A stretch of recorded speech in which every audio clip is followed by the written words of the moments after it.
Okay, as promised, I'm going to cover the Billy Joe Saunders card, and yeah, I'm going to make this a potentially very long video, pushing maybe the half an hour mark, because I want to cover Callum Smith, I want to cover obviously the Saunders card, and some of the action on the weekend. So yeah, as as promised, here we go with it. Gonna kind of just discuss some logical steps for the fighters who won over the weekend. A few other fighters and Callum Smith also. So yeah, let's crack on and get right down to it. Billy Joe Saunders obviously beat Willie Monroe Jr. Retained his WBO middleweight world title. I would say it's a pretty good performance. Willie Monroe was very negative, and I thought Billy Joe, he showed some really good skills in there for ring rust. He's been out of the ring for a long time since his last sort of defence, which wasn't a good one against Artur Akavov in Scotland, and he had to cut a shit ton of weight. So yeah, I give him that. He performed very well. He looked in very good nick, and I did discuss it on my Canelo GGG sort of breakdown, but a bit more extended. I thought Billy Joe was giving him all sorts of problems with his hands. He was kind of feinting a lot, and he was moving his sort of his hands in the center, and he was very effective. He made Monroe miss. He made Monroe low output, I think. And obviously Monroe didn't look to come and snatch the belt from the champion, maybe apart from the last 2 rounds where he looked a bit better, but it was all a little too late. So good performance by Saunders. I can tell why people say he's very average, or Canelo or GGG would bust him up bad. I do see that, but for me, Saunders can compete with those guys. We saw Canelo versus GGG. I think Saunders can compete with them. I'm not saying Saunders can beat them, but he can definitely compete. He's got some very good skills. His footwork is excellent.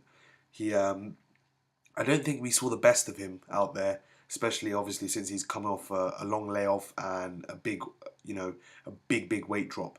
I think he can, he can improve a lot more. And if he's on the back foot, I think he's very, I think he's technically superb.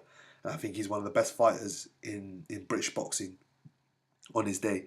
So yeah, obviously we'll see the best of him on his back foot, but still a fairly decent performance. He's still done well. Still got the W. Kept his belt. So he's an asset in the middleweight division. Let's put it that way. People might not see it that way, but for me, he's definitely an asset, and because he holds that other belt, and obviously GGG has got the rest of the belt. So if he wants a unification and he wants to be an undisputed champion, he has to go through Saunders. So yeah, that'll be a decent fight if it does come to fruition. Not saying Saunders beats him by any stretch of the imagination, but Saunders can give anyone trouble at 160. He's if you look at him, if you sit down to watch him, I know many people don't, but if you sit down to watch him and appreciate his style, he does some very good things in there, and very subtle things, and only the sort of the hardcore boxing fans probably would pick up on that. So yeah, Ultra Tech broke it down very well in his video. I'm a big fan of him, and on Twitter. So yeah, Saunders is someone I like. I like his style, and hopefully this starts a period of activity for him as well. Let's go a bit down the card. Won't discuss too much. Anthony Yard against a sub opponent, Nemesis Sapati fought Callum Smith a few fights ago, if I'm not mistaken, and Callum Smith stopped him in 6 rounds, I think it was, or 7 rounds. Anthony Yard done it in 3. Nemesis Sapati was not in any sort of fighting shape, let's put it that way. He came a few days' notice, and he looked thoroughly outmatched. It looked like a sparring session. So Anthony Yard looked good. The problem with Anthony Yard is he was following this guy around the ring. He wasn't really cutting the ring off, and I thought some of his punches were very looping, very wide punches, and he was getting he was coming up close for kind of no reason. He could have kept it at range, and I felt he was in danger of smothering his work at times. So you know, there is a lot to work for on Anthony Yard. He looks one of the best prospects in Britain. Don't get me wrong, but for me, he just needs a bit of fine tuning, and he needs to you know, hone his craft in the gym. And these sort of fights might help him learn and, you know, master that trade in the gym. So yeah, I still think there's a fair amount of work to be done on Anthony Yard. He's definitely not in the finished article. I would have liked to see the Jose Burton fight. I'm not going to talk about that saga again. And yeah, obviously, what's happened has happened. He's looking for Bullioni. Bullioni's fighting Callum Johnson. I think Callum Johnson might actually win that fight. But yeah, if he's going for the British title, fair play to him. But he's going to be quite highly ranked in the WBO. So let's see what happens, I guess. You know, I hope he doesn't get thrown in against a top operator, you know, very soon, and it's a bit too early. That's my worry with Anthony Yard. But he definitely looks like an exciting prospect. He's a KO artist, and yeah, you know, people that I've spoken to offline, some of my friends, you know, from the area and whatnot, they. One of them was kind of texting me while I was watching it, and he seemed to be a big fan of Anthony Yard. So, you know, onwards and upwards, I guess, for Anthony Yard, and hopefully he gets the learning and experience that, you know, he should get. I think they shouldn't rush him. I think, you know, with the lack of amateur pedigree, I think they need to take it slow with him, to be honest. Also, AJ Carter versus Daniel Dubois. I thought Dubois looked good. Obviously, we don't learn too much from him apart from that he's pretty heavy-handed. I'd like to see him in with maybe a Dennis Baktov or someone of that note. You know, someone who's slightly awkward and slippery, Jason Gavern or someone like that. You know, who give him rounds and, you know, just make it a bit tricky for Dubois.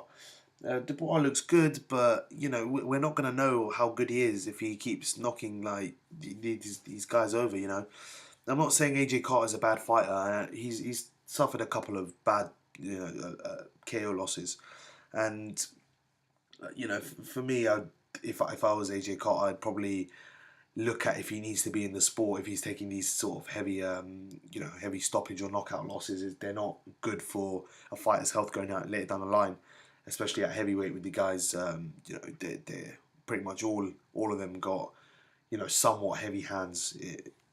To some extent, I guess. And yeah, I just if I was AJ Carter, I'd just, you know, think about the sport, long hard, look in the mirror. But I guess we'll wait and see on that. That Dubois, I think, again needs some learning fights, and keeping him at this sort of level. He's not really learning at this sort of level. He needs, you know, I'm not saying obviously Baktov and those sort of guys are better than the fighters he's fought, but you know, I just think they would give him a fair few problems. Sokolowski is, you know, a potential opponent as well.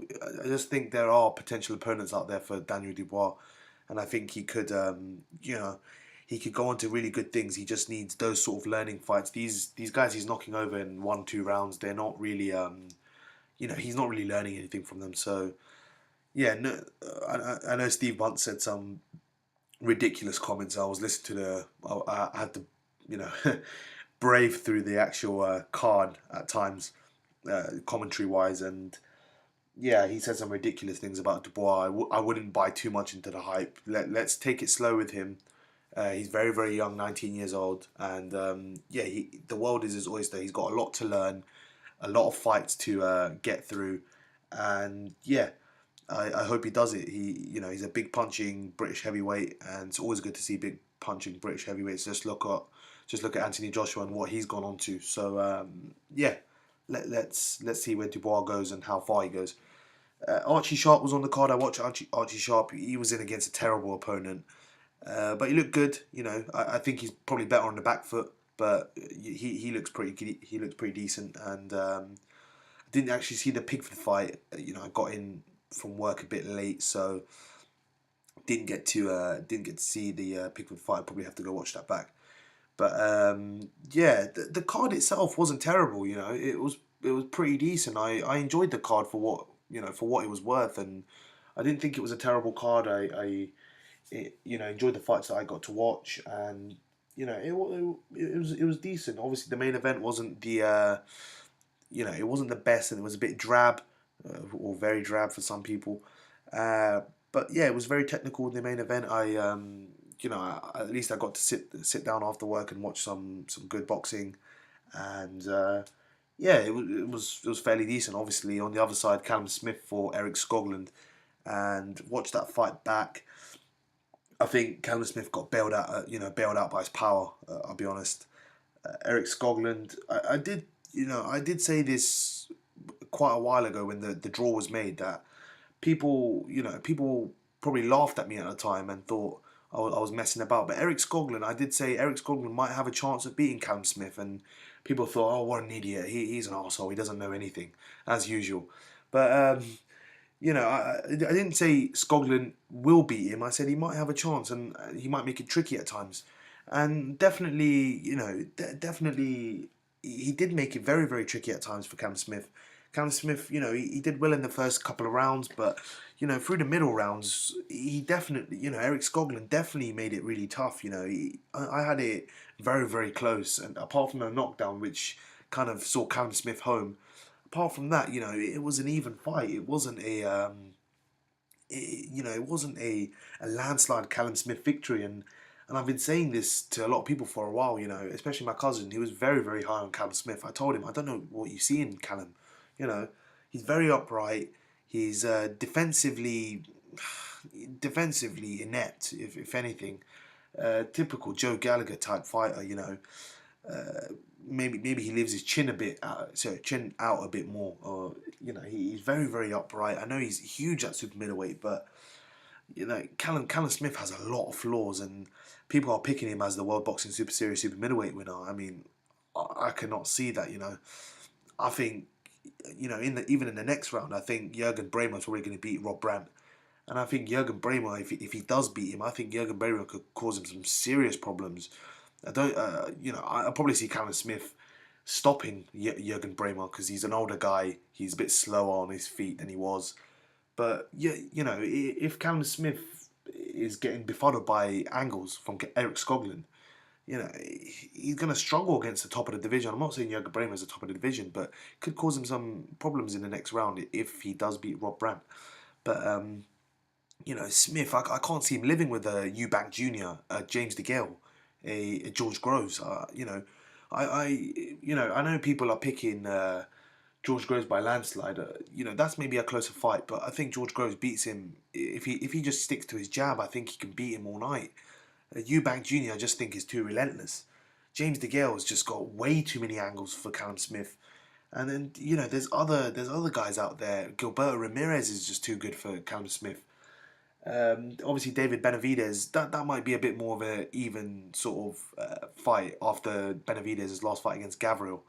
But Benavidez might just be too high output for Callum Smith, and it depends how he lives with the power, I guess. But there are guys out there that Callum Smith is really going to struggle against, even maybe a Fedor Chudinov. I know Chudinov's very small, super middle, but I just don't see anything special about Callum Smith, to be honest. But I was not impressed by Skoglund because I've seen him before. I thought he was fairly good, but I thought he'd done very, very well on last week. I thought he'd done very decently, and I thought he didn't disgrace himself whatsoever. The knockdown was the knockdown, but apart from that, he had a fairly good showing in the fight. So, fair play to Eric Skoglund.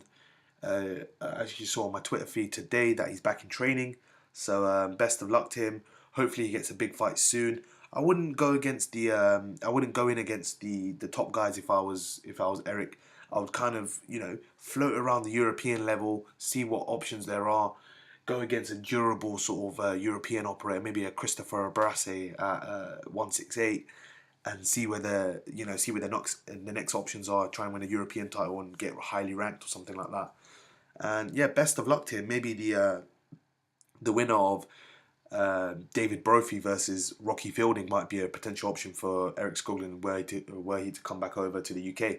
So yeah, potential there for Eric Skoglund. He looks like a fairly decent fighter, not the top of the sport, and definitely not top of the division, but he's a fairly competent guy, and he's built a bit of, not, I wouldn't say a large name value, but some people at least know who he is now, and yeah, best of luck to him going later down the line. But Callum Smith, He probably will beat Jurgen Bremer. Sorry, I'd expect him to beat Jurgen Bremer or Rob Brandt, whoever it is. But yeah, in the final, I think he ends up coming. I think he ends up short. I think he comes up empty-handed against potentially Eubank Jr. or George Groves.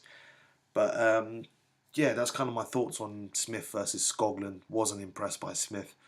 Throughout the whole duration of the fight. The early part, he was fairly decent. I thought he was handy, but towards the middle to late rounds, I was not impressed by Callum Smith whatsoever. But yeah, got the victory into the semis. Well done to him. Picks up the WBC Diamond Belt as well. So yeah, well done to him. That's kind of the last week's action. There is news. Andre Ward retiring. I'm not really going to talk too much on Andre Ward because got some stick in the past. So yeah, credit where credit is due. Best of luck to him. That's all I'm going to say. Nothing more than that. Don't want to comment any further on that. Yeah, next week's action. Looking ahead to next week's action. Hughie Fury versus Joseph Parker is a good fight in the heavyweight division. Two sort of young lions. They are very, very, they're very different sort of operators, I guess. Hughie Fury is a stylist. He's a back foot sort of jabber and mover, whereas Joseph Parker comes a little bit more to fight, and he seems a bit more built for power. I do think the weigh-in is always significant.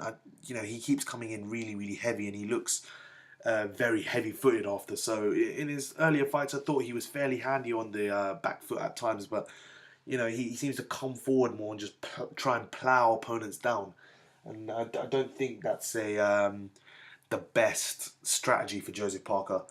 Especially with this sort of new bound hustle, like a huge frame, if anything, hustling frame or bustling frame. He's massive now. He's put on maybe 30 pounds of extra weight and just pure muscle. So yeah, I think that's always a factor. For me, it's a close fight. Don't get me wrong. I'll pick Hughie Fury just based on potential, and I think styles make fights. I think for me, Fury's probably just he's just that bit awkward, bit tricky. I think he'll make it he'll make it very, very tough for Joseph Parker, and I was picking Joseph Parker against Anthony Joshua earlier on in Joseph's career.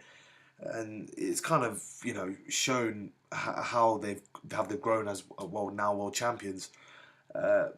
Joseph Parker, he didn't look good against Andy Ruiz for me. He won the fight, but he didn't look good against him. And Anthony Joshua's just gone on to spectacular things. I'm not saying Anthony Joshua is without any flaw, because he's definitely got a lot of flaws. But he's improved a hell of a lot compared to Joseph Parker, who's probably regressed, if anything.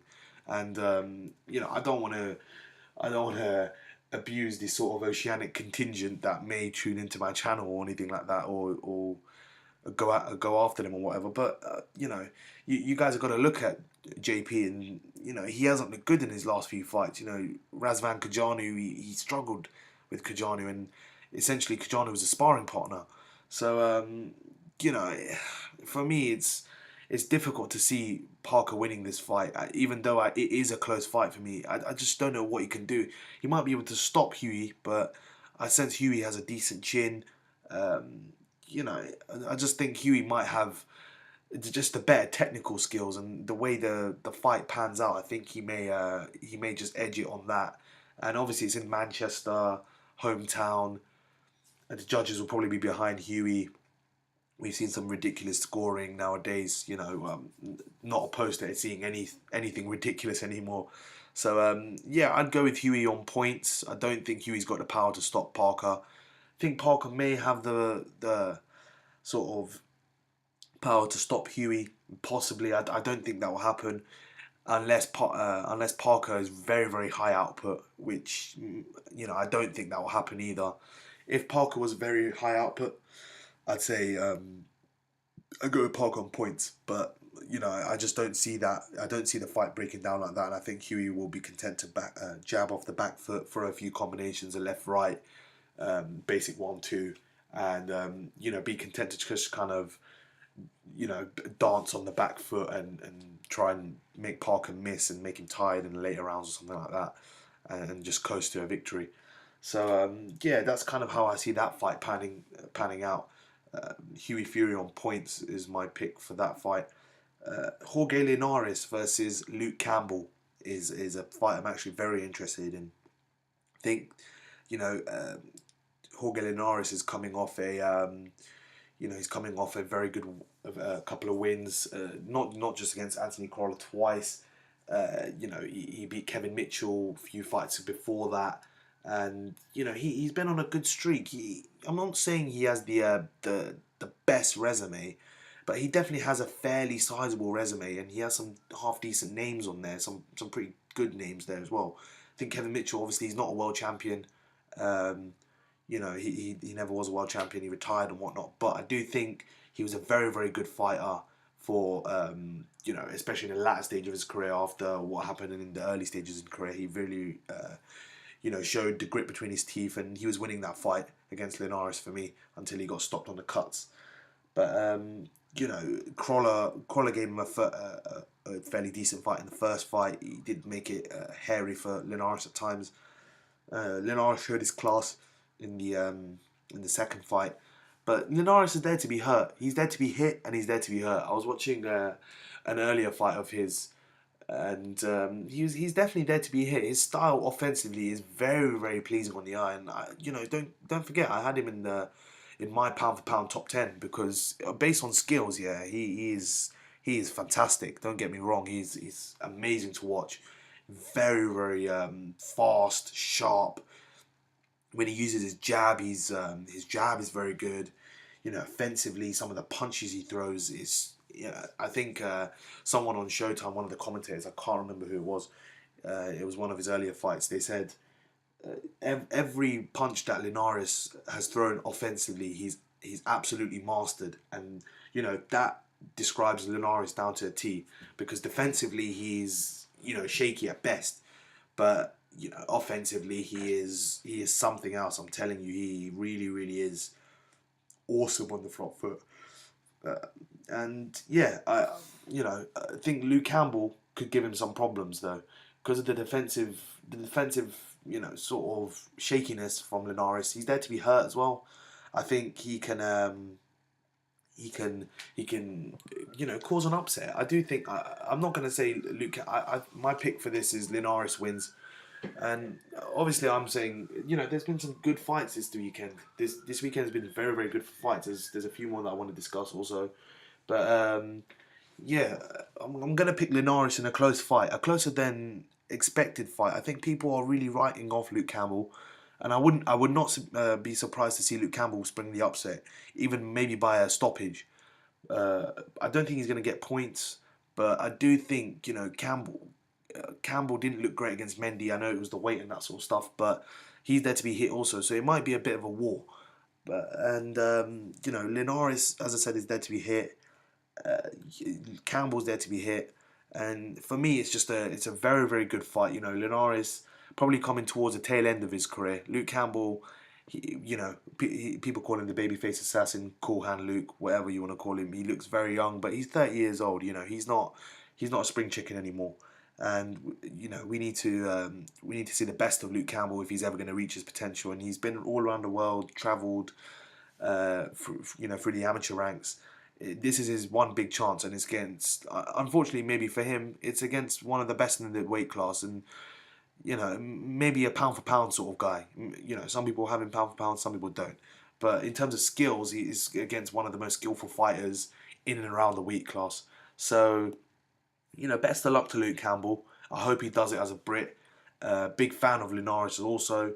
I'm just looking forward to see a good fight, to be honest. I'm going to pick Linares on points, and that's my pick for that fight. Jesse Hart versus Gilberto Ramirez is another fight that's on Box Nation. Not too much to be said about this fight. There's the promotion hasn't been great. Oscar Valdez also on the undercard. I'd expect Oscar Valdez to get KO in the later rounds. Jesse Hart. Jesse Hart is a good fighter. You know, I don't. He's not a terrible fighter. And I think people say, oh well, he's got padded record and that sort of stuff. If you look at his skills, he's a fairly skillful fighter, but I just don't think he has the variety and the. He just doesn't have the variety and the skills that Gilberto Ramirez has. You know, Gilberto Ramirez is very skilled, maybe a bit drab, sort of. You know, just with the jab, and he's a mover a bit. But when he does turn it on, he can turn on the style.